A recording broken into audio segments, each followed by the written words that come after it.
DNA मित्रों, आज दुनिया के सबसे विशाल लोकतंत्र के लिए सबसे विशेष दिन है।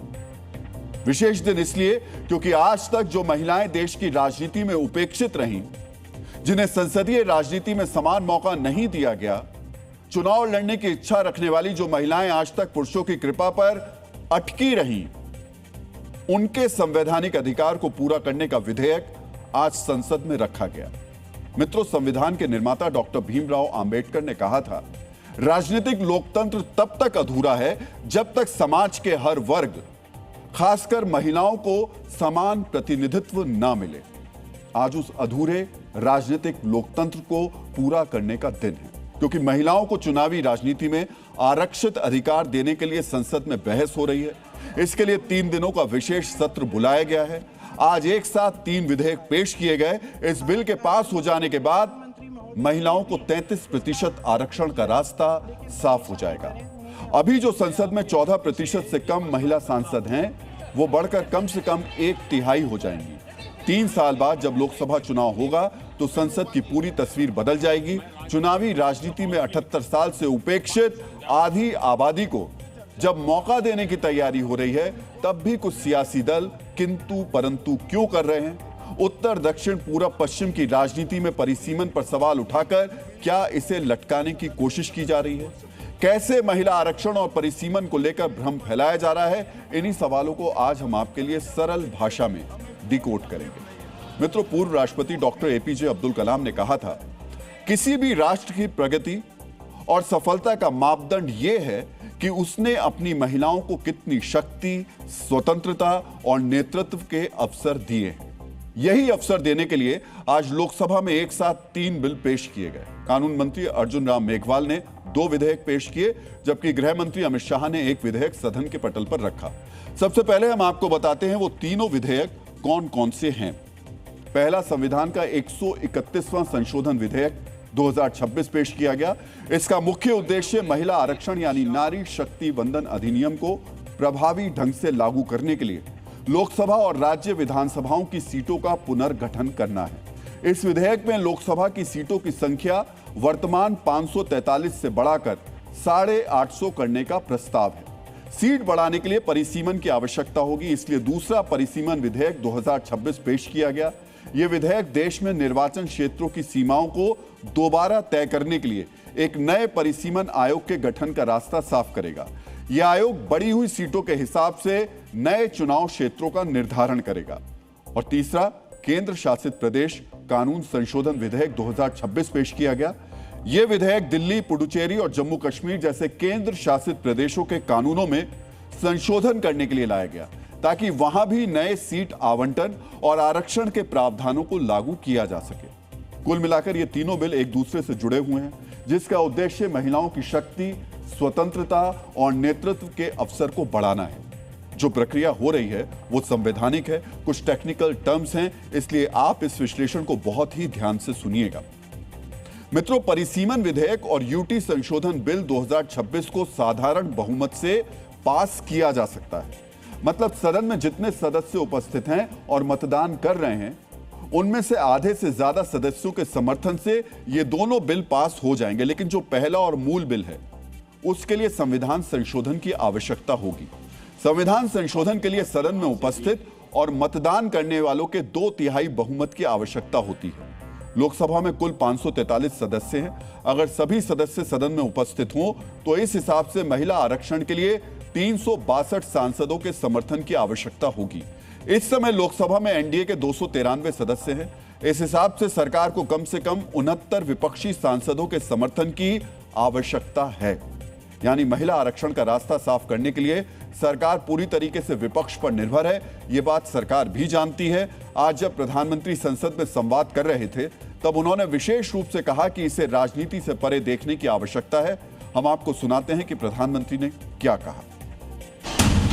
महिलाओं को मिलने वाले इस अधिकार का जिसने विरोध किया है, जिसने विरोध किया है, देश की महिलाओं ने उन्हें माफ नहीं किया है। हमें क्रेडिट नहीं चाहिए।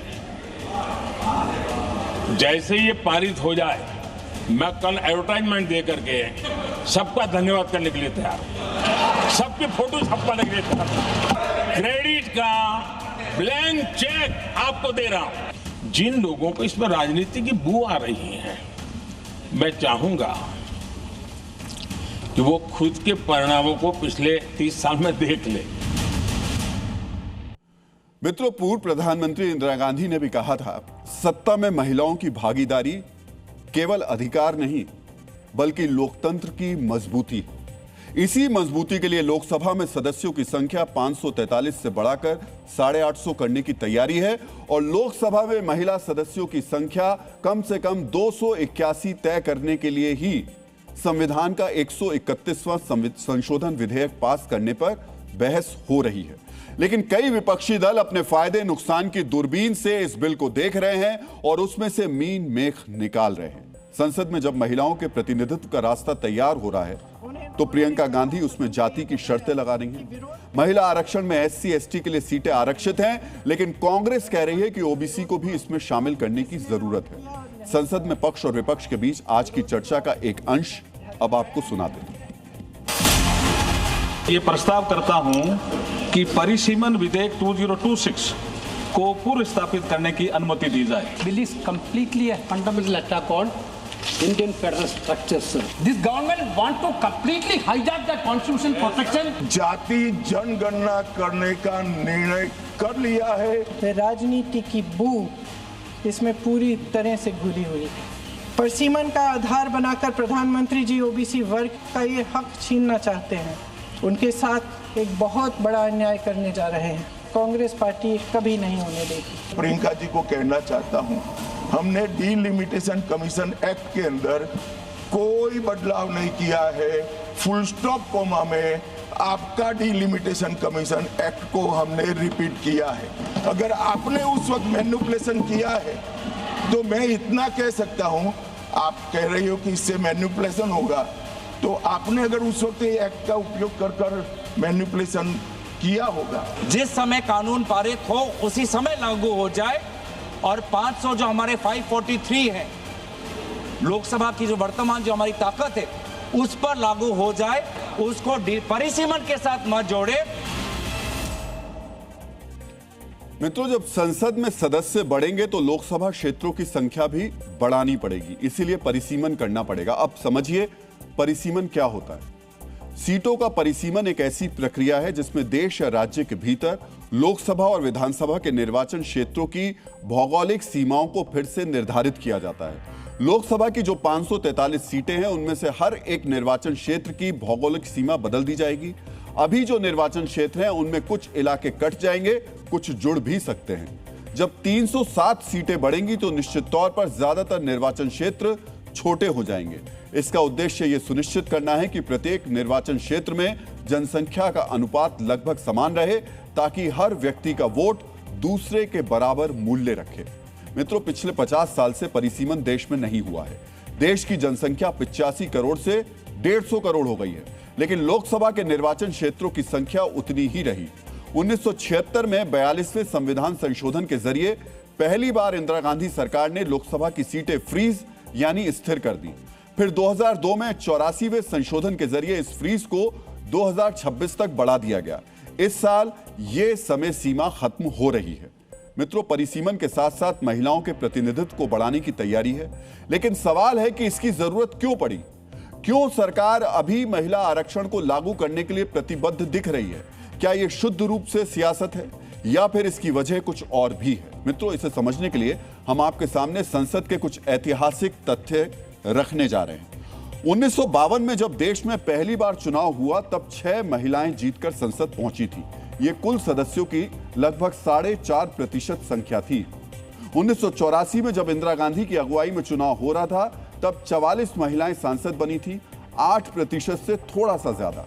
ध्यान रखिएगा, इंदिरा गांधी महिला भी थी और वो सत्ता में महिलाओं की भागीदारी की पक्षधर भी थी। 2009 में जब दूसरी बार मनमोहन सिंह प्रधानमंत्री बने तब अलग अलग दलों से 59 महिला कैंडिडेट जीती थी, जो कुल सदस्यों के करीब 11% थी। 2019 में जब दूसरी बार नरेंद्र मोदी प्रधानमंत्री बने और बीजेपी ने जीत हासिल की तब सबसे ज्यादा 78 महिला सांसद लोकसभा में पहुंची।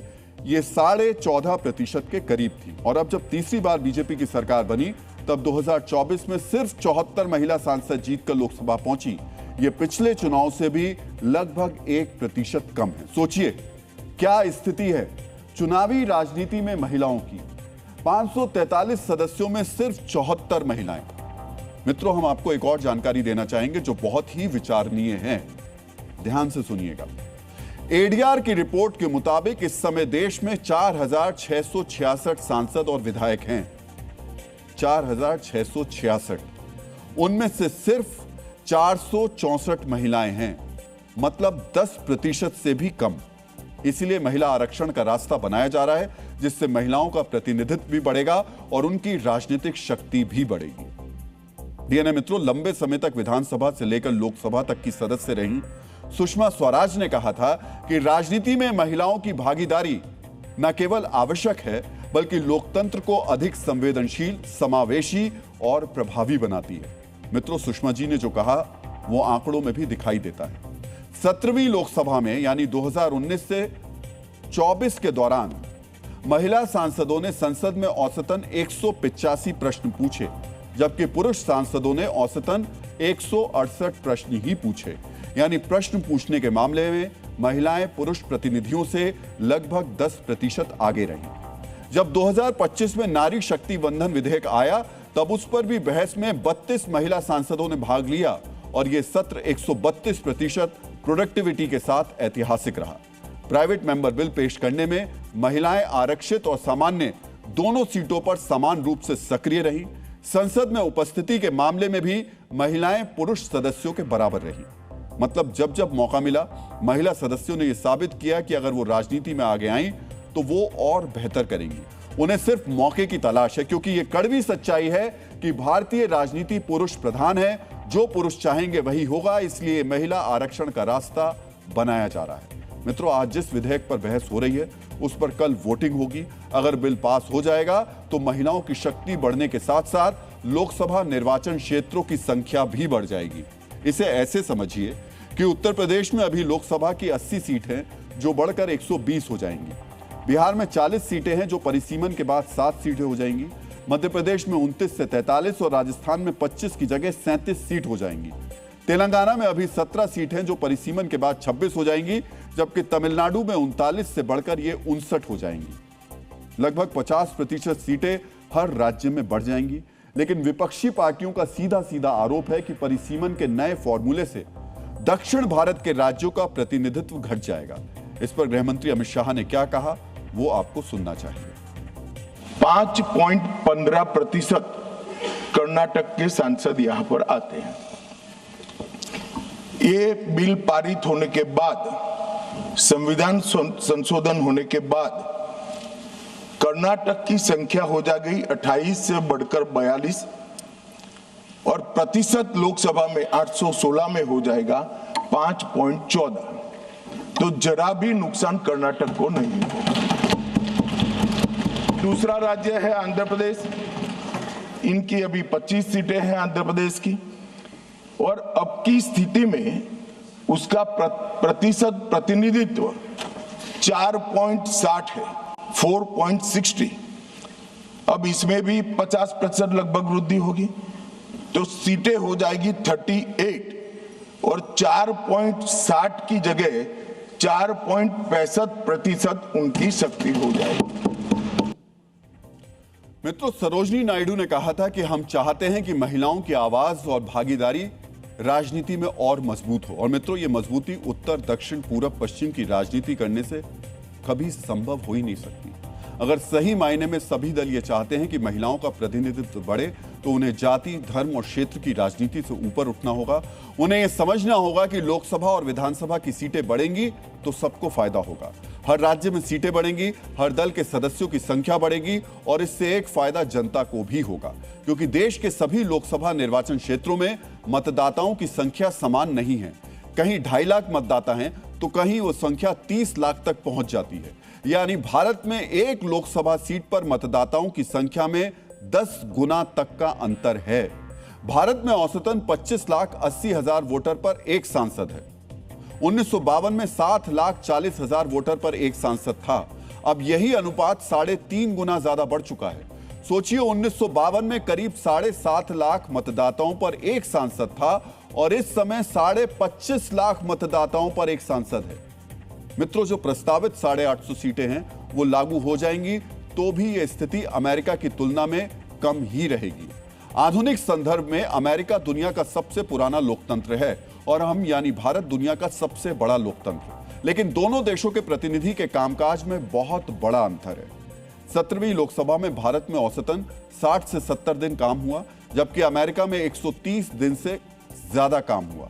2019 से 2024 के बीच भारतीय संसद में सिर्फ 29% काम हुआ, जबकि अमेरिका में 75% काम हुआ।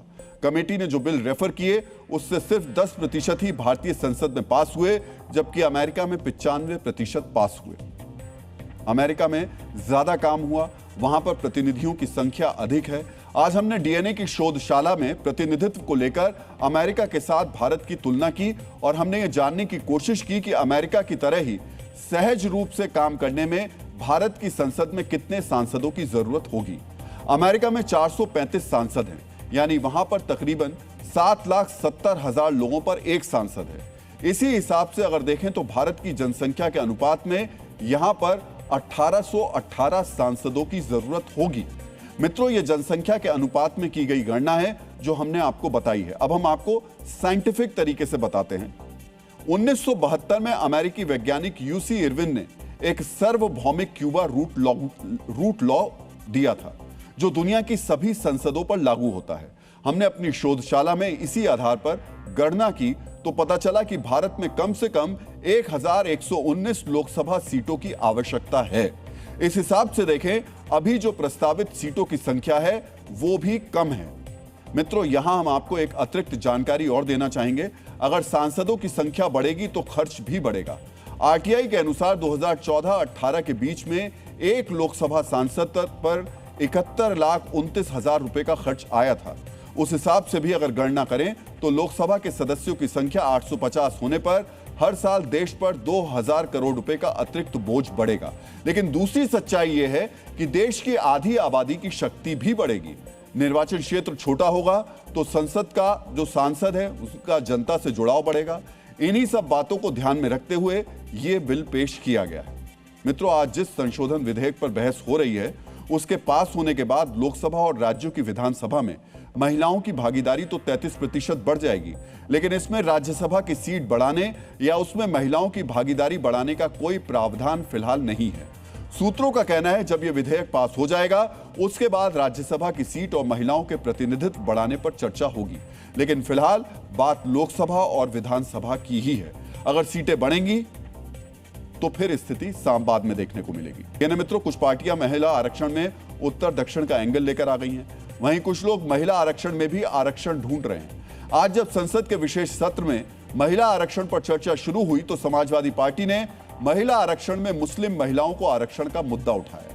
यानी जो 1/3 आरक्षण की व्यवस्था की जा रही है उसमें एक हिस्सा मुस्लिम महिलाओं को भी मिलना चाहिए। इसका मतलब यह है कुछ सीटें ऐसी होनी चाहिए जो मुस्लिम महिलाओं के लिए आरक्षित हों, वहां से सिर्फ मुस्लिम महिलाएं ही चुनाव लड़ सकें। मुस्लिम आरक्षण की मांग के पीछे समाजवादी पार्टी की रणनीति जानने से पहले आपको देखना चाहिए कि संसद में इस पर हुआ क्या।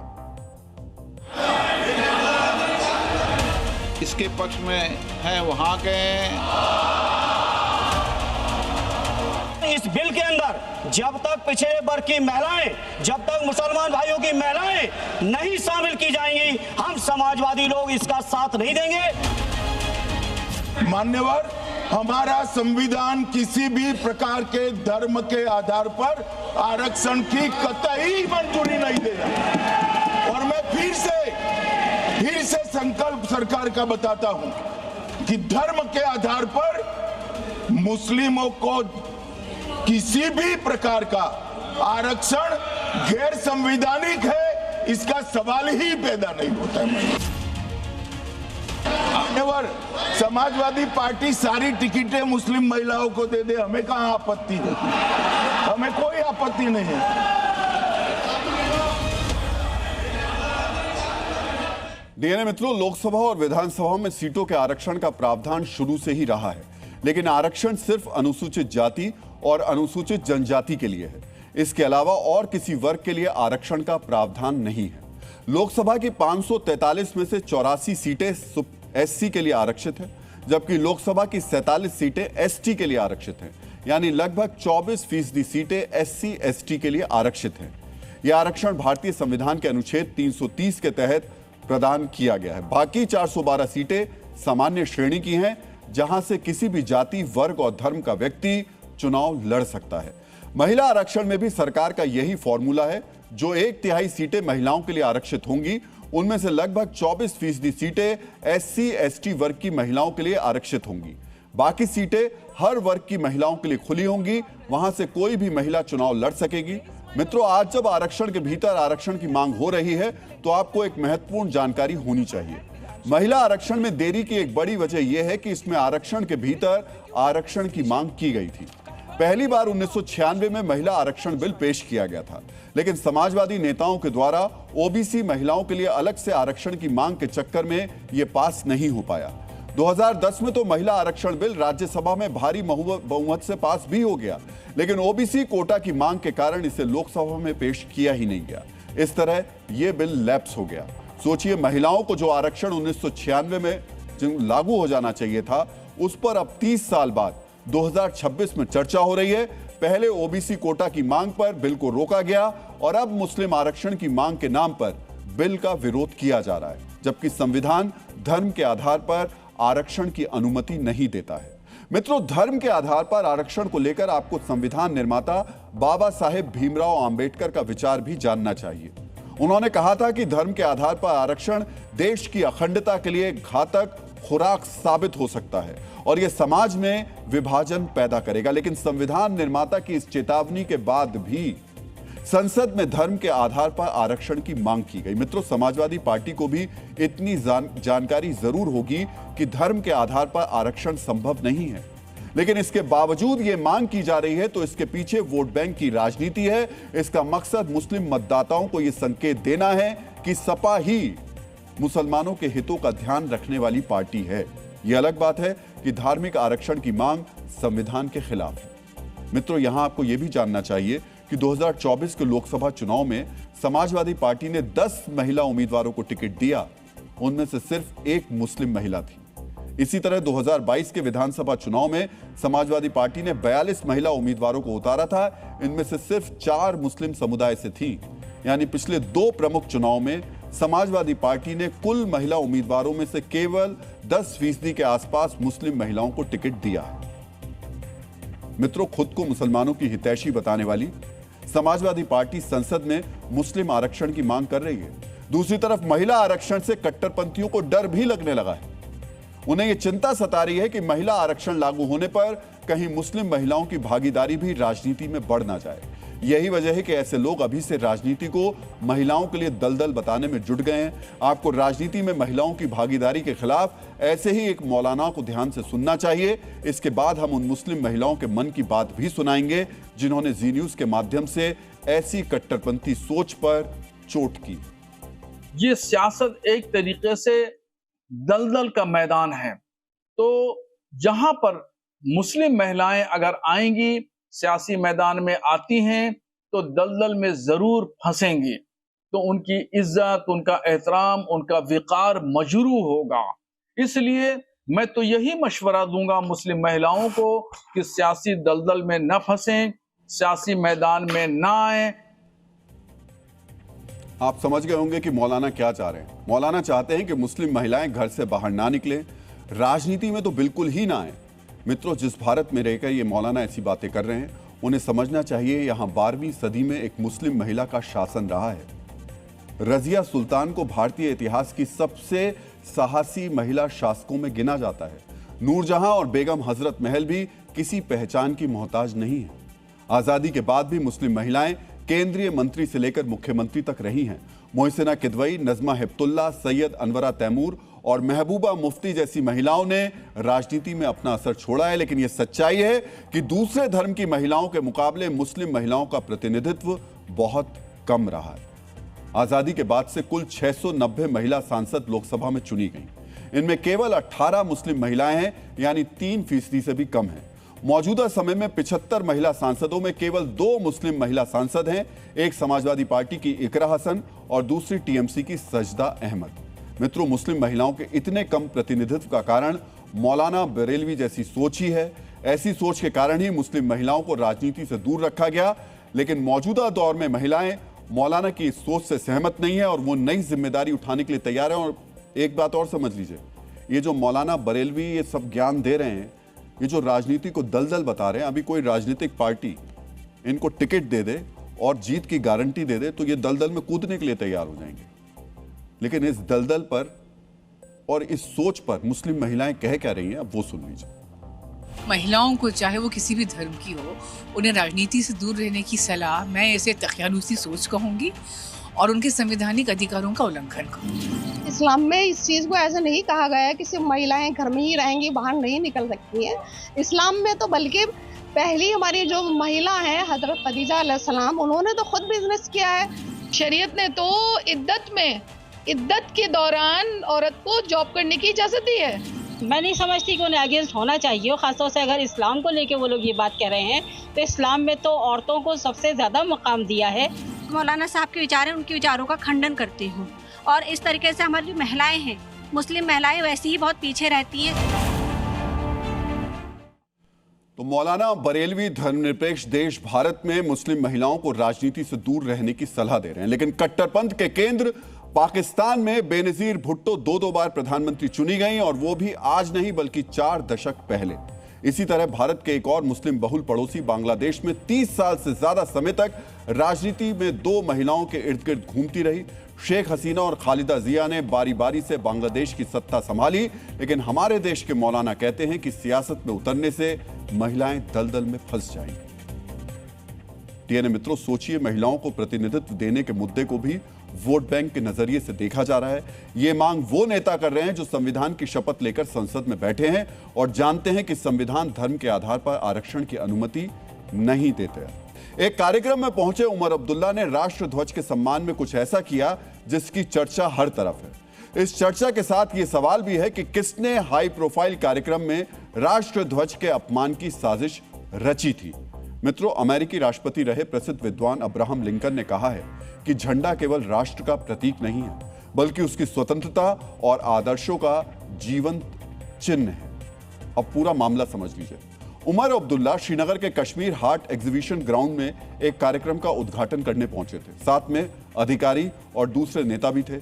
यहां रिबन काटकर उमर अब्दुल्ला को कार्यक्रम का उद्घाटन करना था। वैसे तो नेता रिबन काटने के लिए उतावले रहते हैं, लेकिन उमर अब्दुल्ला साहब ने रिबन काटने से मना कर दिया। क्यों मना किया, यह भी सुनिए।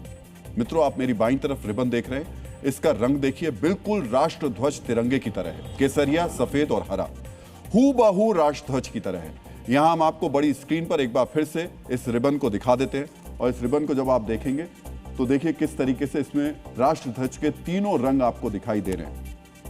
पहली नजर में यह बिल्कुल राष्ट्र ध्वज की तरह ही लग रहा है। इसमें रंगों का समावेश वैसे ही है जैसे राष्ट्र ध्वज में होता है।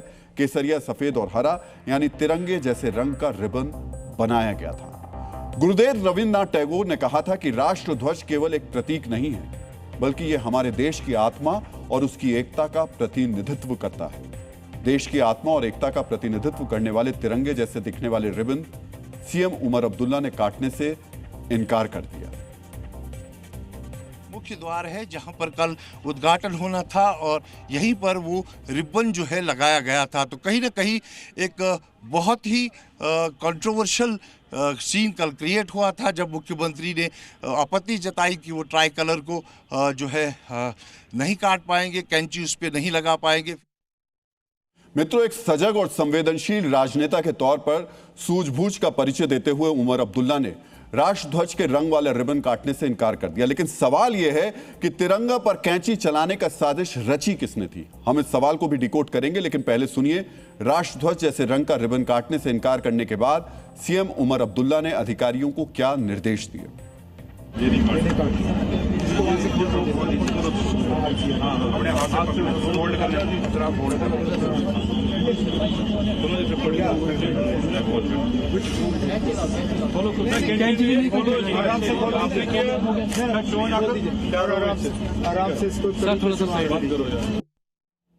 मित्रों, राष्ट्रपिता महात्मा गांधी ने कहा है कि झंडा एक आदर्श का प्रतीक है जिसके लिए हम जीते हैं और यदि आवश्यकता पड़े तो मरते भी हैं।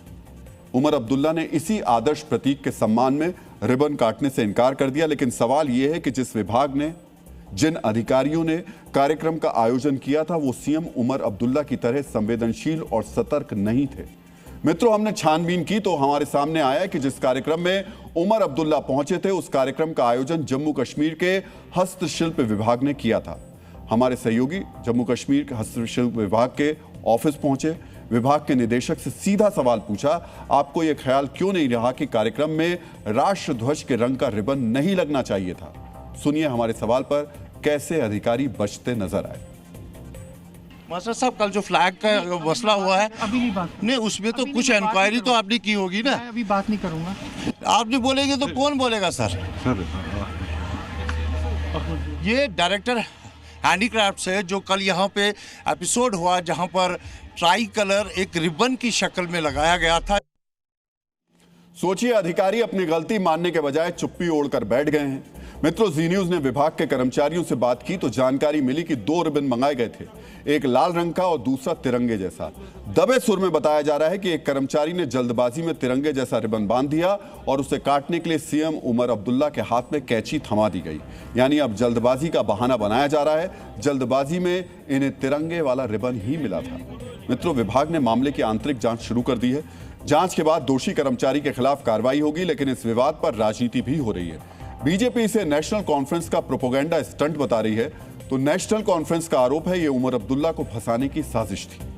फिलहाल जांच चल रही है कि वो कर्मचारी कौन था जिसने तिरंगे के रंग वाला रिबन लगाया था। कश्मीर की सरहदों पर एक नई साजिश का खाका खींचा जा रहा है। इस साजिश का मकसद है दोबारा कश्मीर में आतंकी हमले को अंजाम देना, फिर से पहलगाम जैसा टेरर अटैक कराना। मित्रों, सिर्फ 6 दिन बाद पहलगाम हमले का 1 साल पूरा होने वाला है।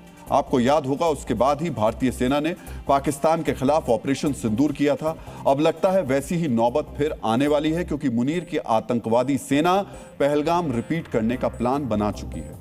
मित्रों, भारतीय इंटेलिजेंस एजेंसियों के मुताबिक जम्मू कश्मीर के एलओसी के नजदीक आतंकवादियों की संख्या तेजी से बढ़ी है। इंटेलिजेंस रिपोर्ट्स में बताया गया है कि सरहद के नजदीक पाकिस्तानी फौज ने 70 से ज्यादा नए लॉन्च पैड खड़े किए हैं। इन लॉन्च पैड्स पर 800 आतंकवादी मौजूद हैं, यानी हर लॉन्च पैड पर 10 से ज्यादा आतंकवादी हैं। लॉन्च पैड एलओसी के नजदीक स्थित उन छोटे छोटे ठिकानों को कहा जाता है जहां आतंकवादी आकर के रुकते हैं और फिर मौका मिलते ही भारत में घुसपैठ की कोशिश करते हैं। पाकिस्तान की आतंकी साजिश से जुड़ा यह नया खुलासा बताता है कि पाकिस्तान के टेरर नेटवर्क ने खुद को दोबारा खड़ा कर लिया है। 2025 मई में पहलगाम आतंकी हमले के जवाब में जब भारत ने ऑपरेशन सिंदूर किया था तो एलओसी के नजदीक जैश और लश्कर के बड़े कैंप तबाह कर दिए गए थे। ऑपरेशन सिंदूर में हुए नुकसान के बाद पाकिस्तानी फौज ने आतंकी अड्डों को एलओसी से काफी पीछे हटा लिया था। एक बार फिर बड़ी संख्या में आतंकवादियों की मौजूदगी ये बताती है कि मुनीर की कायर फौज दोबारा भारत में आतंकी हमलों की नापाक कोशिश कर रही है। इस खुलासे के साथ ही साथ अब हम आपको मुनीर की फौज के टेरर कैरेक्टर से जुड़ा एक और सच बताने वाले हैं। फर्क इतना है, यह खुलासा भारतीय एजेंसियों ने नहीं बल्कि खुद एक पाकिस्तानी सांसद ने किया है। पाकिस्तानी सांसद मुशाहिद हुसैन का नया बयान आपको बता देगा कि मुनीर कौन सी खिचड़ी पका रहा है। अभी मैं पाकिस्तानी नेवी के वॉर कॉलेज में गया था। हाल ही में हमने हमास के कुछ लड़ाकों को भी पाकिस्तानी नेवी के वॉर कॉलेज में बुलाया है। हमास के लड़ाकों को जगह देने के साथ ही साथ गाजा से आए शरणार्थियों में शामिल छात्रों को वजीफे भी दिए गए हैं। मित्रों, मुशाहिद हुसैन कोई छोटे मोटे नेता नहीं है। वो नवाज शरीफ की सरकार में पाकिस्तान के सूचना प्रसारण मंत्री रह चुके हैं। इतने बड़े ओहदे पर रह चुका आदमी अगर पाकिस्तानी फौज के सेंटर में हमास के आतंकवादियों की मौजूदगी की बात कर रहा है तो इसे हवाई दावा नहीं माना जा सकता। ये खुला सच है कि हमास को हमेशा पाकिस्तान से मदद मिलती रही है। हमास को जन्म देने वाले यासिर अराफात की फिलिस्तीन लिबरेशन ऑर्गेनाइजेशन के लड़ाकों को तो पाकिस्तानी फौज ने बाकायदा ट्रेनिंग भी दी थी। लेकिन हैरान करने वाली बात यह है कि अब गाजा में जब हमास की पूरी ताकत तकरीबन खत्म हो चुकी है तो मुनीर इन आतंकवादियों को पाकिस्तान क्यों लेकर आया है। मित्रों, अब हम एक एक करके मुनीर का पूरा प्लान डिकोड करने जा रहे हैं। 7 अक्टूबर 2023 का हमला करके हमास ने अपनी घुसपैठ करने की क्षमता साबित कर दी थी। घुसपैठ के इन्हीं दावपेचों को मुनीर लश्कर और जैश को भी सिखाना चाहता है। लेकिन मुनीर का सबसे बड़ा मकसद है हमास से जुड़े प्रोपोगेंडा को भुनाना। गाजा युद्ध के दौरान गाजा की आजादी का जो प्रोपेगेंडा पूरी दुनिया में किया गया, उसने कट्टरपंथी हलकों में हमास के आतंकवादियों की छवि आजादी की लड़ाई लड़ने वाले किरदारों जैसी बना दी है। मुनीर का मकसद इन्हीं सेंटिमेंट्स को भुनाना है। कट्टरपंथ का बीज पाकिस्तान में सालों से बोया जाता रहा है। बस हमास के प्रोपेगेंडा वाला खाद पानी देकर मुनीर पूरे पाकिस्तान में आतंकवादियों की नई फसल खड़ा करना चाहता है। मित्रों, आपको याद होगा जब गाजा का युद्ध चल रहा था तब नाजी जहीर और मुफ्ती आजम जैसे हमास कमांडर पाकिस्तान में नजर आए थे। इन आतंकी कमांडर्स ने कराची से लेकर पाकिस्तान के कब्जे वाले कश्मीर तक में रैलियां की थी। उस वक्त लगा था ये आतंकी किरदार हमास के लिए मदद या फिर चंदा मांगने आए होंगे, लेकिन अब पाकिस्तानी सांसद मुशाहिद हुसैन ने मुनीर के प्लान से पर्दा उठा दिया है। मुनीर को पहले ही पता चल चुका था कि गाजा में हमास की हार तय है। इसी वजह से मुनीर ने जंग खत्म होने से पहले हमास से रिश्ते आगे बढ़ाए ताकि जंग के बाद इन्हें भारत के खिलाफ इस्तेमाल किया जा सके। डीएनए मित्रों, मुनीर भारत के खिलाफ हमास के आतंकवादियों का इस्तेमाल करने का प्लान बना रहा है, लेकिन उसके लिए बुरी खबर यह है कि किसी ने लाहौर में उसके वैचारिक गुरु को गोली मार दी है। यानी जिससे प्रेरणा लेकर मुनीर किसी मौलाना की तरह हिंदुओं और हिंदुस्तान के खिलाफ जहर उगलता था, मुनीर के उस वैचारिक गुरु के पास अब सिर्फ चंद सांसें बची हैं। इसे आप धुरंधर 3 का असली ट्रेलर भी कह सकते हैं। मित्रों, आज लाहौर में एक न्यूज चैनल के पास आतंकवादी संगठन लश्कर-ए-तैयबा के फाउंडर मेंबर आमिर हमजा को कुछ अज्ञात बंदूकधारियों ने गोलियों से भून दिया।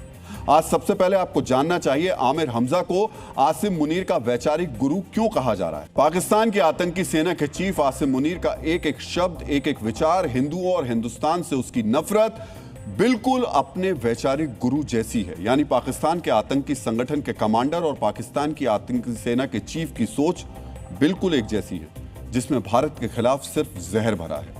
आसिम मुनीर ने हिंदुओं से अपनी नफरत आज से ठीक 1 साल पहले यानी 16 अप्रैल 2025 के दिन जाहिर की थी।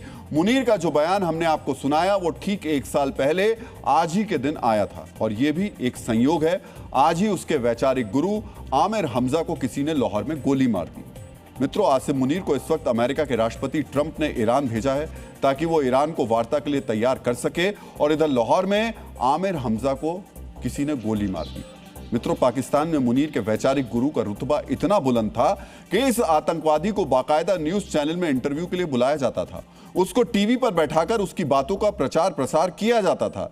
जिस वक्त हमजा को गोली मारी गई वो एक न्यूज चैनल से इंटरव्यू देकर लौट रहा था। इसी दौरान मोटरसाइकिल से आए 2 अज्ञात हमलावरों ने उसको गोली मार दी।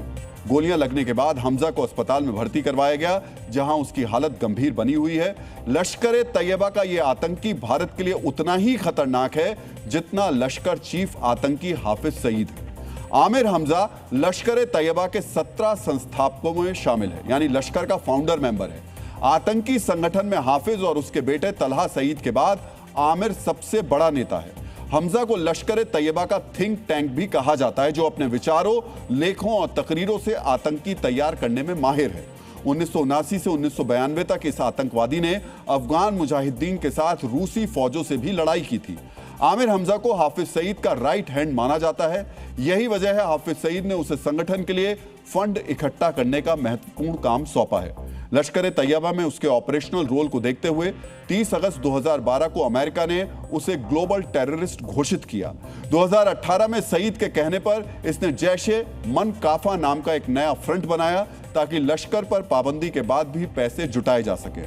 मित्रों, लश्कर-ए-तैयबा चीफ आतंकी जो हाफिज सईद है आजकल अज्ञात हमलावरों के डर से बाहर कम निकलता है। उसे पाकिस्तान की खुफिया एजेंसी ISI कभी जेल में कभी बाहर सुरक्षित ठिकानों पर रखती है, लेकिन जब हाफिज सईद भारत के खिलाफ खुलेआम जहर उगलता है तब आमिर हमजा उसके आसपास ही मौजूद रहता है। इस वीडियो में भी आप हाफिज सईद के साथ आमिर हमजा को देख सकते हैं। पाकिस्तान में आमिर हमजा को हाफिज सईद की परछाई भी कहा जाता है। हमजा के अंदर भी हिंदुओं और हिंदुस्तान को लेकर वैसा ही जहर भरा हुआ है जैसा हाफिज सईद के अंदर भरा है।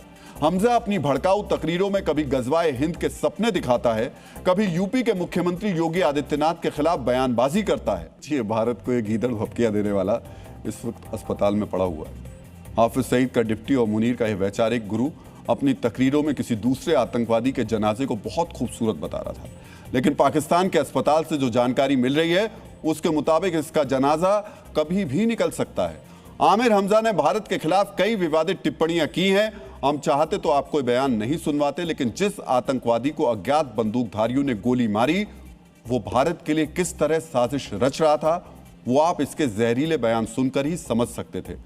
वैसे जो आतंकवादी भारत के हर शहर पर मुंबई जैसा हमला करने की मंशा रखता हो, जो आतंक के जरिए गजवाए हिंद का ख्वाब देखता हो, जो कश्मीर को पाकिस्तान बनाना चाहता हो और जो भारत की राजधानी दिल्ली पर इस्लामिक झंडा लहराने की बात कहता हो, उसके पास कम ही सांसें बची हैं। यह खबर हर हिंदुस्तानी के लिए अच्छी है। मित्रों, पिछले साल भी इस आतंकवादी को घर पर मारने की कोशिश की गई थी। मई 2025 में हमजा को उसके घर पर अज्ञात हमलावरों ने गोली मारी थी। इस हमले में हमजा गंभीर रूप से घायल हुआ था। तब मुनीर के वैचारिक गुरु को लाहौर के मिलिट्री हॉस्पिटल में भर्ती करवाया गया था और उसको खुद ISI सुरक्षा दे रही थी। कई महीनों के इलाज के बाद हमजा अस्पताल से डिस्चार्ज हो गया, लेकिन हमजा सुधरा नहीं। हमजा ने भारत पर कई बार आतंकवादी हमलों की साजिश रची है। लश्कर दुनिया के सबसे खतरनाक आतंकवादी संगठनों में से एक है, जिसने भारत में सैकड़ों हमले किए। इसका फाउंडर सदस्य आमिर हमजा सिर्फ संगठन के लिए प्रचार ही नहीं करता, बल्कि 2000 के शुरुआती सालों में भारत में लश्कर के ऑपरेशंस चलाने में सीधे शामिल था। वो लश्कर के स्पेशल कैंपेन डिपार्टमेंट का हेड यानी HOD भी था। 2001 के रामपुर CRPF कैंप हमले की प्लानिंग में हमजा सीधे तौर पर शामिल था। 2005 में बेंगलुरु स्थित भारतीय विज्ञान संस्थान पर हमले की साजिश हमजा ने रची थी। इस हमले में एक प्रोफेसर की मौत हुई थी, जबकि 4 लोग घायल हुए थे। जून 2006 में आमिर हमजा ने नागपुर में RSS मुख्यालय पर हमले की प्लानिंग की, लेकिन तीनों आतंकवादियों को गेट के बाहर ही मार दिया गया। 26/11 मुंबई आतंकी हमले की प्लानिंग और आतंकवादियों की भर्ती का काम भी हमजा ने ही किया था। मित्रों, भारत को इतने जख्म देने वाले मुनीर के इस वैचारिक गुरु के पास अब बहुत ही कम वक्त बचा है। अस्पताल में आमिर हमजा जिंदगी और मौत के बीच झूल रहा है। मुनीर भी ईरान से लौटकर अपने वैचारिक गुरु हमजा का हालचाल जानने अस्पताल जा सकता है, और हो सकता है अमेरिका के राष्ट्रपति डोनाल्ड ट्रंप भी अपने फेवरेट फील्ड मार्शल के फेवरेट आतंकी से मिलने अस्पताल चले जाएं। खबर यह भी आ रही है, अगर ईरान के साथ अमेरिका की डील फाइनल हो जाती है तो ट्रंप खुद इस्लामाबाद आ सकते हैं। ऐसे में जिस आतंकी को अमेरिका ने कभी ग्लोबल टेररिस्ट घोषित किया, उसे ट्रंप जल्द स्वस्थ होने की शुभकामनाएं भी दे सकते हैं। और अगर इस आतंकी मौत हो जाती है तो ट्रंप हो सकता है इसे श्रद्धांजलि भी दे दें, क्योंकि सीरिया से लेकर पाकिस्तान तक अल-शरा और मुनीर जैसे आतंकियों पर डोनाल्ड ट्रंप आजकल काफी मेहरबान है।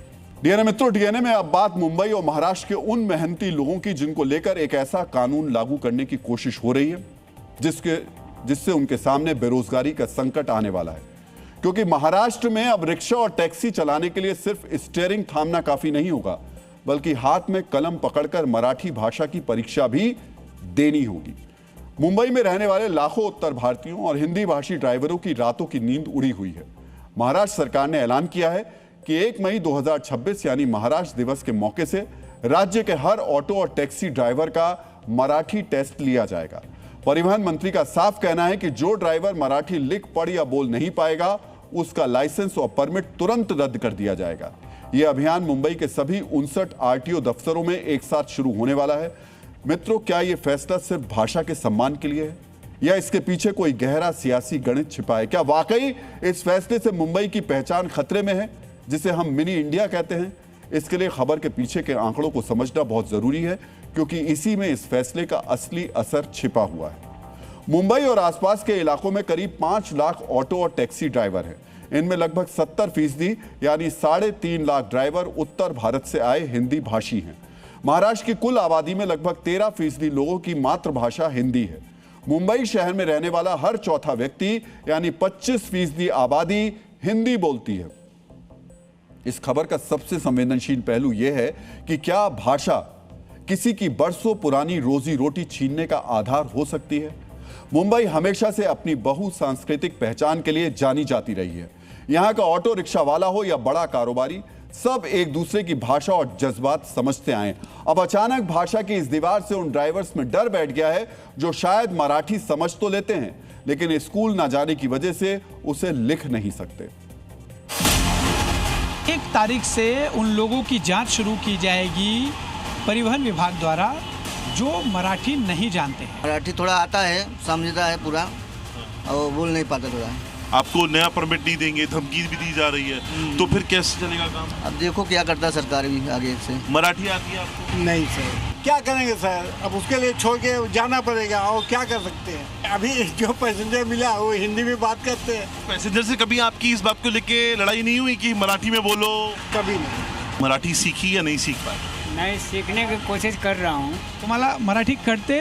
बहुत कम ना बराबर। आप मराठी समझते हो? नहीं, जरा भी नहीं। जैसे मैं कुछ पूछूंगा तो उसका जवाब दे पाओ? हिंदी में जवाब देंगे आपको। मुंबई में ऑटो टैक्सी ड्राइवर्स के लिए मराठी भाषा अनिवार्य करने के फैसले पर अब संवैधानिक बहस शुरू हो गई है। इसलिए संविधान में दिए अनुच्छेदों के उपायों को समझना जरूरी है। बहुत से लोग अनुच्छेद 16(2) का जिक्र कर रहे हैं, जो कहता है कि सरकारी नौकरी में धर्म, जाति या जन्म स्थान के आधार पर किसी के साथ भेदभाव नहीं हो सकता। लेकिन सरकार ने यहां एक कानूनी पेच फंसा दिया है। सरकार का तर्क है कि ऑटो या टैक्सी चलाना कोई सरकारी नौकरी नहीं है, बल्कि एक कॉमर्शियल परमिट है। इसीलिए वहां स्थानीय भाषा की शर्त रखी जा सकती है, क्योंकि मोटर व्हीकल रूल्स 1989 में पहले से ही स्थानीय भाषा के ज्ञान की बात कही गई है। डीएनए में बाज का संदेश। हमेशा याद रखिए, मातृशक्ति की भावना और नारी शक्ति की हिम्मत जीवन के कठिन रास्तों को भी प्रेरणा में बदल देती है, क्योंकि जहां नारी शक्ति की ताकत बड़ी होती है, वहां संघर्ष जीत की कहानी लिखता है।